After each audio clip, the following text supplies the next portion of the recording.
నమస్కారం. Welcome to I dream. ధర్మ మార్గం కార్యక్రమానికి స్వాగతం. నేను మీ విజిత.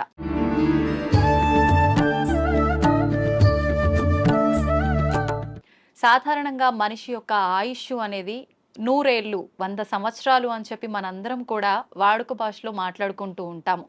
కానీ కొద్ది మంది మాత్రమే 100 ఏళ్లకు పైబడిన వాళ్ళని మనం చూస్తూ ఉంటాము. 100 ఏళ్ళు కూడా లేకుండా 60లు, ఇప్పుడు ప్రస్తుతం మాత్రం 40లోనే వాళ్ళ జీవనాన్ని కొనసాగించలేకపోవటం అయితే ప్రస్తుత పరిస్థితుల్లో మనం చూస్తున్నాము. అసలు ఈ 100 ఏళ్ల ఆయుర్దాయం ఉండాలి అనంటే ఒకప్పటి కాలంలో వాళ్ళు ఎలాంటి ఆరోగ్యానికి సంబంధించిన జాగ్రత్తలు తీసుకునే వాళ్ళో మనకైతే చాలా వరకు అవగాహన లేదు. కానీ ప్రస్తుతం నాతో పాటు ఉన్నారు స్వామీజీ. వారు 109 సంవత్సరాలు వాళ్ళ జీవనాన్ని కొనసాగిస్తూ ఉన్నారు. చాలా ఆరోగ్యంగా కూడా ఉన్నారు. అసలు ఇది ఎలా సాధ్యపడింది అంటే వారు చేసే ధ్యాన సాధన వల్లే సాధ్యపడిందని అయితే చెప్పొచ్చు. ఇప్పుడు స్వామి వారితో మాట్లాడి ఆ డీటెయిల్స్ అన్ని కూడా మనం క్లియర్గా తెలుసుకునే ప్రయత్నం అయితే చేద్దాం. నమస్కారం స్వామీజీ. హరి ఓం. స్వామీజీ 109 సంవత్సరాలు అంటే మామూలు విషయం కాదు. నేనైతే ఫస్ట్ టైం చూస్తున్నా. నిజంగా మీకు ధన్యవాదాలు స్వామీజీ. ఇప్పుడు ప్రస్తుతం ఉన్న సమాజంలో రకరకాల ఆరోగ్య సమస్యలు, ఎంత ఆరోగ్యంగా ఉన్న వాళ్ళైనా 40-60కి మించి వాళ్ళ జీవనం కొనసాగించే వాళ్ళ సంఖ్య చాలా తక్కువగా ఉంటుంది. అసలు ఎలా సాధ్యపడుతుంది స్వామీజీ? ధ్యానం చేయడం వల్ల ఆయుర్దాయం అనేది పెరిగే అవకాశం ఉంటుందా? గం గణపతియే నమః, ఐం సరస్వతియే నమః, శ్రీ గురుభ్యో నమః. మా గురుగారైనటువంటి మహంత్ హిమాలయ గిరిజీ మహారాజ్ వారి పాదపద్మంలోని మనసులో స్మరించుకొని వీక్షిస్తున్న టీవీ ప్రేక్షకులకు శుభము మంగళము జరగాలని కోరుకుంటూ, మనిషి ఆయురార్థం మనిషి చేతిలోనే ఉంది. బ్రహ్మ ఏదో రాశాడు అంటారు, ఎక్స్పైరీ డేటు, డిస్పాచ్ డేటు అని.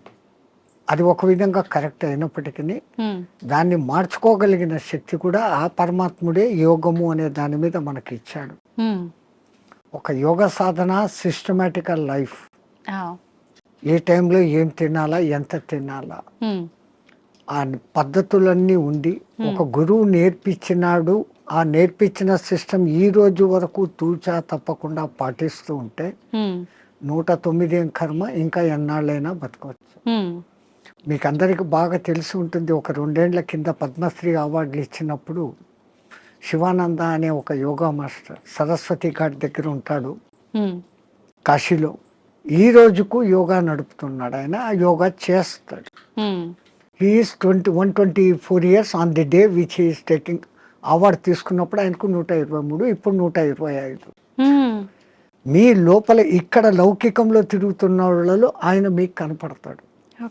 మహామహా యోగులు కొంతమంది వాళ్ళ వయసు ఇంత అని వాళ్ళకు తెలీదు, వాళ్ళ డిసైపుల్స్ కూడా తెలియదు.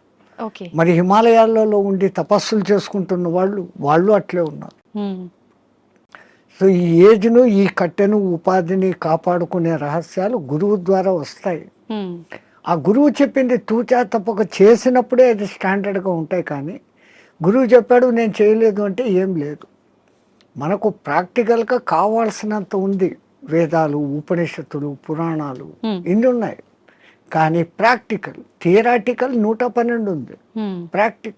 ప్రాక్టికల్ ఎవరు చేస్తాడో వాడు ఇట్లా ఉంటాడు. ఓకే, అంటే ఇలా చేసిన వాళ్ళకి ఖచ్చితంగా సాధ్యపడుతుంది. ఎవరైనా బతికేది 120 ఏళ్ళ ఆయురార్థం అనేది పరమాత్ముడు ఇచ్చింది. మనంతకు మనమే ఒక 20 ఏళ్ళు పోగొట్టుకుంటున్నాం. ఎట్లా అంటే పెద్దవాళ్ళ దగ్గరికి పోయి మనం నమస్తే పెడితే ఆయన శతమానం భవతి అంటాడు. 120 ఏళ్ళు భవతి అనడం లేదు. అక్కడే 120 ఏళ్ళు పోయింది. ఈ ఉన్న 100 ఏళ్లలో 50 ఏళ్ళు నిద్ర, 15-16 ఏళ్ల వరకు ఏమీ తెలియని బాల్యం, 80-90 వచ్చినప్పటి నుంచి నట్టుబోట్లు లూజ్ అయ్యి అదొక 10 ఏళ్ళు. 100 ఏళ్ళు బతికినా దాంట్లో వాడి నిజమైన బతుకు 15-20 ఏళ్ళు మాత్రమే. ఎవరికి నచ్చినట్టు మళ్ళీ దాంట్లో అక్కడికి యాత్రలు, ఇక్కడికి ప్రయాణాలు, ట్రాన్స్పోర్ట్, టీవీలు చూడాలు, సినిమాలకు పోవడాలు, ఆ గంటలంతా తీసేస్తే అది ఒక 5-6 గంటలు. అది నిజమైన మనిషి బతుకు ఎట్లా ఉండాలా అనేది అక్కడ ఉంది. ఎంతసేపు నిద్రపోవాలా, ఎంతసేపు మేలుకోవాలా. పెద్దలు అంటారు దిన్ దియా కామ్ కర్నేకి లియే, రాత్ దియా సోనేకి లియే అని. పగలు పని చేసుకునేకి ఇచ్చాడు, రాత్రి నిద్రపోయేకి ఇచ్చాడు. మనం ప్రకృతికి విరుద్ధంగా రాత్రి అంతా 11-12 వరకు మేలుకుంటున్నాం. సూర్యోదయాన్ని చూడకుండా సూర్యోదయం అయినాక లేస్తాం.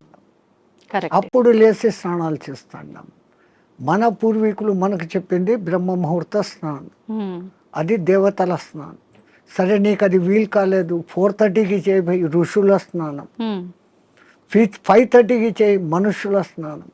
సూర్యుడు బయటికి వచ్చినాక చేసే స్నానం రాక్షస స్నానం. అంత సిస్టమ్ ఎందుకు పెట్టినారు? Early to bed, early to get up.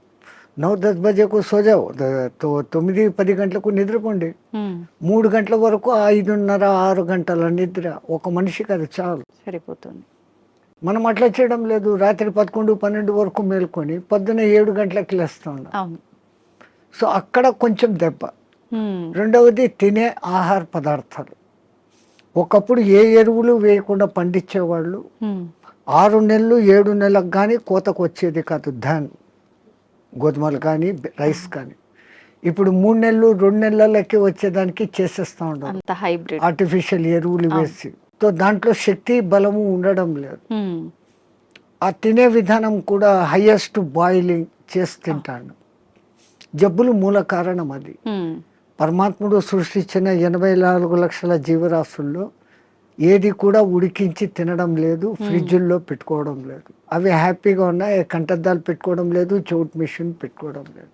మనం పెట్టుకుంటున్నాం. కరెంట్ ఆ ఫుడ్కు వ్యతిరేకం. సహజ ఆహారం ఋషులు మునులు అంతా కందమూలాలు, పండ్లు, ఫలాలు. పరమాత్ముడు ఏది న్యాచురల్గా ఇచ్చినాడో అప్పటికది తినేస్తారు. మళ్ళీ సాయంత్రానికి రేపటికి అని దాచిపెట్టుకోవడం కూడా లేదు. ఓకే, ఎప్పుడు తప్పుడే. ఒకసారి చెట్టు నుంచి కట్ అయితే 3.5 అవర్స్లో తాను తిన్నప్పుడు ఆ చెట్టుకు దానికి కనెక్టివిటీ పవర్ ఉంటుంది. ఆ ఫలము శక్తివంతంగా ఉంటుంది. దాన్ని మనం ఫ్రిడ్జ్లో పెట్టేసి స్టాక్ పెట్టుకొని ఎప్పుడెప్పుడో తింటాం. ఆ చెట్టు కనెక్టివిటీ ఆ పండులో నుంచి పోతుంది. పండు రుచి ఉంటుంది, శక్తి తగ్గిపోతుంది. అయితే స్వామీజీ, ఇప్పుడు మీలాంటి యోగులకే సాధ్యపడుతుందా? ఇప్పుడు మీరు చెప్పినట్టుగా ఇలాంటి ఆహార నియమాలు పాటించి ధ్యానం పైన ఫోకస్ చేస్తే నార్మల్ మనుషులకు కూడా సాధ్యపడుతుందంటారా? ఎవరికైనా అమ్మ, పరమాత్ముడు 24 గంటలు టైం ఇచ్చాడు. 23 గంటలు మీ నిద్ర, మీ లౌకిక వ్యవహారాలు అన్నీ చూసుకోండి, ఎంజాయ్ చేయండి. అలా మనిషి జన్మ ఎత్తే ఆనందించాల. ఫ్రెండ్స్తో, రిలేటివ్స్తో సినిమాలు ఎంజాయ్ చేయండి. బట్ 1 అవర్ నాది అనుకోండి. ఈ 1 అవర్లో ఒక 1/2 అవర్ బాడీ ఫిట్నెస్ ఎక్సర్సైజులు, ఒక్క 40-30 మినిట్స్ నేను ఎవరు అన్న ప్రశ్న వేసుకొని మీలోకి మీరు ప్రయాణం. అది ఆత్మధ్యానం అంటాం మేము. ఓకే, బయటికి గమ్మని కూర్చొని ఉంటాం. దానికి ఇంకా ఎన్నో పద్ధతులు ఉన్నాయి. ఒక విగ్రహాన్ని ఊహించుకుంటూ ఆ విగ్రహ మంత్రమే చదువుతూ భ్రమర కీటక న్యాయం అయిపోవడం ఒక విధానం. ఏది లేది నిరాకారాన్ని చూడాలా అనుకున్నప్పుడు ఆ నిరాకారాన్ని జ్యోతిగా భావించి చూడడం ఒక విధానం. ఆ జ్యోతి నాలోనే వెలుగుతుంది అనుకొని ఆ జ్యోతి దర్శనం కోసం తప్పిస్తూ తపన చేయటం ఒకటి. ఓకే, ఇట్లా విధానాలు వేరే వేరేగా ఉన్నాయి. మన ఋషులు మనకు 100 మార్గాలు చూపించారు. ఎవరికి ఏది అడాప్టబుల్లో, ఎవరికి ఏది సూటబుల్లో, ఎవరికి ఏది సులభంగా చేసుకోగల శక్తి ఉందో వాడు అది చేసుకుంటాడు. మనకు ఆ చాయిస్ ఇచ్చాడు పరమాత్మ. బట్ మనం యూటిలైజ్ చేసుకుంటలేదు. ఓకే, అయితే స్వామీజీ, ఇప్పుడు మీరు ఆధ్యాత్మిక మార్గం వైపు వెళ్ళటానికి, యోగిలా మారటానికి కారణం ఏంటి? మీ కుటుంబ నేపథ్యం ఏంటి? మాకు కుటుంబం అంటూనే లేదు. పరమాత్ముడి దయ, నా అదృష్టం, నా పూర్వజన్మ సుకృతం. నేను 2 ఏళ్ల పిల్లవాడిగా ఉన్నప్పుడు హరిద్వార్లో ఉన్న ఒక మేళాలో మిస్ అయినాను. మీరు జాతర ఉత్సవం అంటారు, అట్లా అక్కడ మేము మేళా అంటాం. ఆ మేళాలో మిస్ అయినాను. ఏ ప్రాంతం నుంచి వచ్చానో, నా కులం మతం ఏమి నాకు తెలియదు. బై మిస్టేక్ తప్పిపోయినానో, మా తల్లిదండ్రులకు బరువై నన్ను వదిలిపెట్టారో, ఏ కారణమైనా నాకేదో పూర్వజన్మ పుణ్యం ఉండబట్టి మా గురువు గారు అయిన మహంత్ హిమాలయ గిరిజీ మహారాజ్ వారు తన స్థానం రుద్రప్రయాగ నుంచి ఆ మేళాకు వచ్చి ఉండి నన్ను చూసి చేరదీశారు. ఆయనే విద్యాబుద్ధులు చెప్పించారు. ఆ తర్వాత ఆయన దగ్గరనే 7.5 ఏళ్ళు శిష్యరికం చేసిన తర్వాత, డిగ్రీ అయిపోయిన తర్వాత ఆ మహానుభావుడు ఆ 7.5 సంవత్సరాలలో ఈ కుండలిని విద్య, యోగము, పురాణాలు, ఇతిహాసాలు, వేదము, ఈ సాధనలు చెప్పి ధర్మ ప్రచారం నీ కర్తవ్యం. ఉమ్, దేశం ఎట్లుందో తెలుసుకోవాలంటే ముందు పాదయాత్రతో దేశమంతా తిరిగిరా, చార్ధామ్ దర్శన్ అన్నారు. ఉమ్, బడా చార్ధామ్ అని ఒకటి, చిన్న చార్ధామ్ అని రెండు ఉన్నాయి. ఓకే. బద్రీ, కేదార్, గంగోత్రి అనేది చార్ధామ్ చోట. ఉమ్, బడాది బద్రీ నుంచి పూరి జగన్నాథ్, రామేశ్వరం, ద్వారకా. ఉమ్, ద్వారకా నుంచి స్వస్థానం అంటే ఉమ్, ఒక్క కాశ్మీర్ విడిచిపెట్టి మిగతా మన దేశం అంతా ఒక చక్కర కొడతాం. ఉమ్, ఈ పవిత్ర భారతదేశంలో ఎన్ని సాంప్రదాయాలు ఉన్నాయి, ఎంతమంది ఆహారపు అలవాట్లు ఉన్నాయి, ఉమ్, ఎన్ని వాతావరణ పద్ధతులు ఉన్నాయి. ఈ ఉపాధికి అవన్నీ అకష్టం కావాలా. ఉమ్, నాకు ఇదే కావాలా అన్నవాడు సన్యాసి కాదు. ఓకే. నాకు అన్న మాట వచ్చిందంటే నేను నీ దగ్గర అన్నీ వదిలిపెట్టినానన్న మాటకు విరుద్ధం. ఉమ్, సర్వం న్యాసం, నీ దగ్గర నేను పెట్టేశాను, ఓకే. నీవు నేను తప్ప ఏమీ లేదు అనేది సన్యాసం. ఉమ్, మరి అటువంటిప్పుడు మళ్ళీ నాకు ఇది కావాలా, నాకు చపాతీలే కావాలా, ఉమ్, నాకు ఏసీ రూమే కావాలా, ఇవన్నీ విరుద్ధం. ఉమ్, సో ఈ విరుద్ధతకు ముందు ఈ శరీరాన్ని తయారు చేసేదానికి గురువులు ఆ సాధనలు నేర్పిస్తారు. ఉమ్, పంచాగ్ని విద్య అని, ఓకే. జల ఉపన్యాసం అని, ఇట్లాంటి కొన్ని ఉంటాయి. ఓకే. అవి నేర్పటం మూలంగా చలి, ఎండా, వానలకు ఈ శరీరం తట్టుకునే స్థితికి వస్తుంది. ఉమ్, అలాగే ఆహారం విషయంలో 11-12 రోజులు తినకుండా కూడా అదే శక్తిగా ఉండే సాధన కొన్ని మంత్రాల మూలంగా ఇన్నర్ శక్తిని పెంచుకునే. ఓకే. మన చుట్టూ ఉన్న శక్తినే మనం మన దాన్ని లోపల. పట్టుకోగలగడం. ఓకే. ఆ సాధనలు వాళ్ళు నేర్పిస్తున్నారు, దాన్ని చేసుకుంటూ పోతున్నాం. అట్లా అని తిండి లేకుండా ఉండాలా అని దాన్ని ప్రయోగించకూడదు. అత్యవసర అత్యవసర పరిస్థితుల్లో. ఓకే. శక్తులు ఉన్నాయని అది దుర్మార్గానికో స్వ అవసరానికో వాడుకోకూడదు. అత్యవసర పరిస్థితి ఇంకోని రక్షణకు, అప్పుడు దాన్ని వాడుకోవచ్చు. ఉమ్, మనకు ఆహారం దొరకనప్పుడు అది చేయొచ్చు. ఓకే. అదొక ప్రదర్శనగా చేసినప్పుడు ఆ విద్య వాడి నుంచి పోతుంది. ఉమ్, అంటే అది మీకు మీరుగానే చేసుకోవచ్చా స్వామీజీ? వేరే వాళ్ళ పైన కూడా మీరు అలా ఎవరికైనా చేయొచ్చు. ఇప్పుడు చాంద్రాయణ వ్రతము అని ఉంటుంది, ఉమ్, అది అందరికీ తెలిసిందే. ఉమ్, మొదట ఒక పౌర్ణమి రోజు మగలంతా ఉపవాసం ఉండనిచ్చి ఉమ్, చంద్రోదయం అయిన తర్వాత బాగా 15 పిడికిళ్ళ రొట్టె ముక్కలు, దానికి అవసరమైన 2 రకాల సబ్జీ, దాల్, ఉమ్, పెరుగు, నెయ్యి, బెల్లము అన్నీ పెడతారు. ఆ, అసలు సామాన్యంగా ఒక మానవుడు అంత తినలేడు, ఉమ్, అంత పెడతారు. ఆ, ఆ తర్వాత చంద్రకళలు ఎట్లెట్లా తగ్గుతాయో ఒక్కొక్క ముఠి తగ్గిపోతా పిడికెడు ఆహా. తగ్గిపోతా వస్తుంది. సో అమావాస్యకు ముందు దినం ఒకే పిడికెడు ఉంటుంది, ఉమ్, అమావాస్య పొద్దు ఏమీ ఉండదు. ఫస్ట్ 15 days అన్టాలరేటబుల్, ఉమ్, మనిషికి అలవాటు కాదు. ఆ, మళ్ళీ ఒక్కొక్క పిడికెడు పెంచుకుంటూ పౌర్ణమికి మళ్ళీ 16 ముద్దల భోజనం, ఓకే. మళ్ళీ రెడ్యూస్, మళ్ళీ డెవలప్, మళ్ళీ రెడ్యూస్, ఆ, ఇట్లా ఇచ్చేస్తారు. మొదట్లో మాకు కూడా చాలా బాధ అనిపించి మా గురువుగారితో అడిగాం, ఉమ్, ఇట్లా కొంచెం కొంచెం చంపే బదులు ఒకటేసారి చంపేయచ్చు కదా పబ్లిక్. ఆ, ఆయన అన్నాడు, రే ఈ పాపీ పేట్, ఈ పుట్ట ఇట్లా జానడు ఇట్లా జానడు. ఉమ్, ప్రపంచంలో ఎంత పెద్ద గుంతనైనా రోజు 3 పిడికెళ్ళు మన్ను వేస్తే 10 ఏళ్లకో 20 ఏళ్లకో నిండిపోతుంది. అవును. ఈ పుట్టకు 4 సార్లు 5 సార్లు వేసినా నిండదు. ఉమ్, నువ్వు దీన్ని జయించుకున్నావంటే జితం జిహ్వ జితం సర్వం, నాలుకను నువ్వు జయిస్తే రుచులను తప్పించి ఉమ్, ఉమ్, ఎంత నీకు అవసరమో అంత నువ్వు తిన్నప్పుడు ఉమ్, ఆ పొట్ట మీద నీకు కాబు వస్తుంది. అప్పుడు నువ్వు ప్రపంచంలో ఎవరికి లొంగాల్సిన పనులు. ఉమ్, ఈ ఆకలే కదా మనిషిని లొంగదీస్తుంది, లొంగదీస్తుంది. అపరాధాలు చేయిస్తుంది, అబద్ధాలు ఆడిస్తుంది. అంటే వాడి కోసం, ఆ పొట్ట కోసం, వాడి మీద ఆధారపడిన పొట్టల కోసం. ఉమ్, దీని మీదనే కాబు పొందితే ఏంటే అవసరం లేదు. ఉమ్, మేము ఎక్కడో పాదచారులుగా తిరిగేటప్పుడు మాకెప్పుడో పిలిచి భిక్ష పెట్టడు. ఉమ్, మళ్ళీ సన్యాసంలో ఇదొక రోజు, ఎవరైనా పిలిచి భోజనం పెడితే తినాలా తప్ప మాకై మేము ఇట్లా అనకూడదు. ఓకే.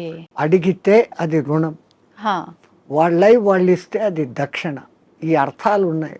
ఉమ్, ఉమ్, ఉమ్. తో రుణపడినాము అంటే ఆ రుణం తీర్చుకునేకి మళ్ళీ ఇంకో జన్మ ఇంకొక ఎత్తాలి. జన్మ ఎత్తాల్సిందే.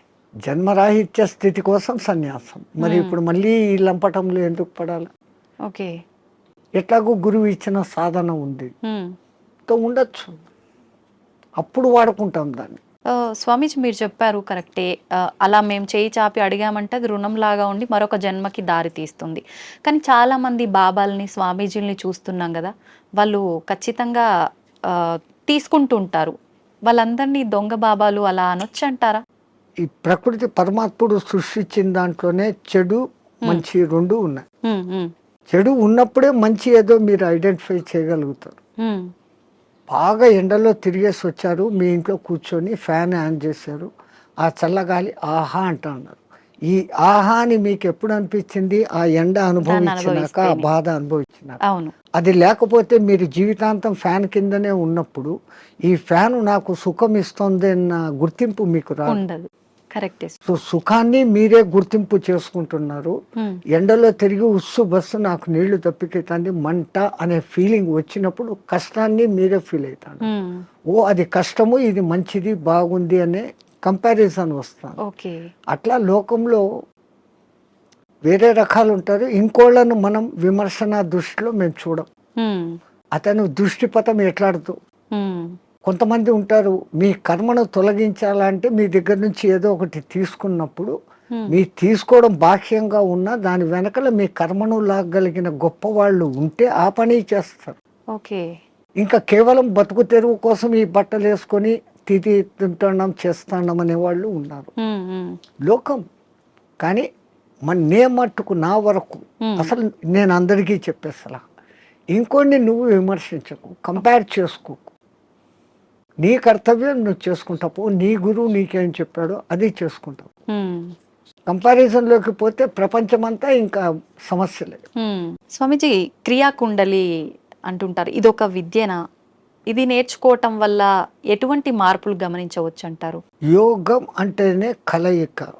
విడిపోయాం పరమాత్మ నుంచి, మళ్ళీ పరమాత్మతో కలవాలా అనుకోవడమే యోగం. ఆ ఒక్క యోగ సాధనకు మన పూర్వీకులు అనేకంగా క్రియాయోగం అని, కర్మయోగం అని, భక్తి యోగం అని, జ్ఞానయోగం అని, కుండలిని యోగం అని, హఠయోగం అని, క్రియాయోగం అని, నాదయోగం అని, స్వరయోగం అని. స్వరయోగం అంటే ముక్కుల ద్వారా గాలి ఎటుపోతుంది ఎటు వస్తుంది అని ఇన్ని రకాలు ఉన్నాయి. అది కూడా మనకు ఇవ్వబడిన చాయిసెస్. నీకు దేంట్లో నిష్ణాతత వరకు పోగలుగుతావు. ఇప్పుడు స్టడీస్లో తీసుకుంటే బిఏ అయినాక ఎంఏ, ఎంఏ అయినాక ఎంఫిల్, ఏమో అంతతో నువ్వు దాంట్లో పర్ఫెక్ట్. అవును. సో దీంట్లో కూడా ఫండమెంటల్స్ నుంచి ఆ స్థాయికి నువ్వు పోగలిగినప్పుడు యూ విల్ అచీవ్. ఓకే. ఎవరైనా కానీ అచీవ్ కావచ్చు. చాయిసెస్. అట్లాంటి దాంట్లో ఈ క్రియాయోగం అనేది ఒకప్పుడు వైదిక కాలంలో ఉండేది, మధ్యలో లుప్తం అయిపోయాయి. ఆ లుప్తమైపోయిన దానికి మనుషులకు తిరిగి అందించాలని దాని మూల పురుషుడైన మహావతార్ బాబా ఒక మహానుభావుడిని ఎన్నుకొని అతన్ని మాధ్యమంగా చేసుకొని కొన్ని వేల గ్యాప్ మధ్యలో తర్వాత మళ్ళీ ఆయన ద్వారా ప్రచారంలోకి తీసుకొని వచ్చారు. ఓకే. ఆయన తీసుకొని వచ్చిన వాళ్ళలో క్రియాయోగం చేస్తే ఫలితం ఇట్లుంటుంది అని లోకానికి చూపించినోడు ఒక యోగి ఆత్మకథ రాసినాడు కదా, పరమానంద. ఆయన డెడ్ బాడీ 15 రోజుల వరకు చెడలేదు. అది యోగి శక్తి. క్రియాయోగం చేస్తే క్రియాయోగం చేస్తే దాంట్లో చేయాల్సిన దాంట్లో కఠినతరమైన సాధన ఏమంటే ఖేచరీ ముద్ర. ఈ నాలుకను వెనకకు మడిచి చిన్న నాలుకను ఉండే దాని వెనకకు పెట్టి నాసికా రంధ్రాలను క్లోజ్ చేస్తూ సాధన చేసినప్పుడు ఆ చిన్న నాలుక బ్రహ్మ మన మైండ్లో నుంచి ఒక రసం ఊరి ఒక డ్రాప్ పడుతుంది. అది అన్నాహారాలకు నీటి దప్పికలను కానివ్వకుండా చేయటమే కాకుండా ఈశ్వరానుసంధాన శక్తిని కలగజేస్తుంది. బ్రహ్మరంధ్రం యాక్టివేట్ అయ్యేటట్టు చేస్తుంది. షట్చక్రాలు యాక్టివ్గా ఉండేదానికి కారణభూతమైంది. షట్చక్రాలు ఎప్పుడు యాక్టివ్గా ఉంటాయో ఆ షట్చక్రాలు నియంత్రిస్తున్న ఇన్నర్ ఆర్గాన్స్ అన్ని యాక్టివేట్.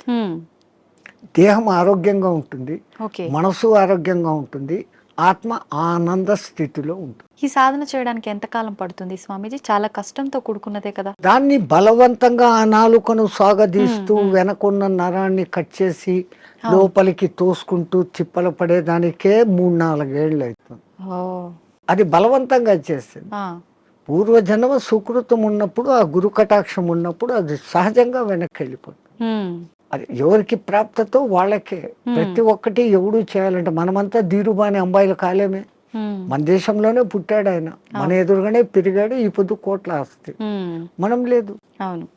సో ఎవరికి ఏది ఉందో అదే అది. సంతోషం స్వామి, చాలా మంచి మంచి విషయాలు మీ ద్వారా తెలుసుకున్నాను. నాకు చాలా సంతోషంగా ఉంది మిమ్మల్ని కలిసినందుకు. మంగళమతి. ధన్యవాదాలు స్వామి. జై శ్రీరామచంద్రజీ.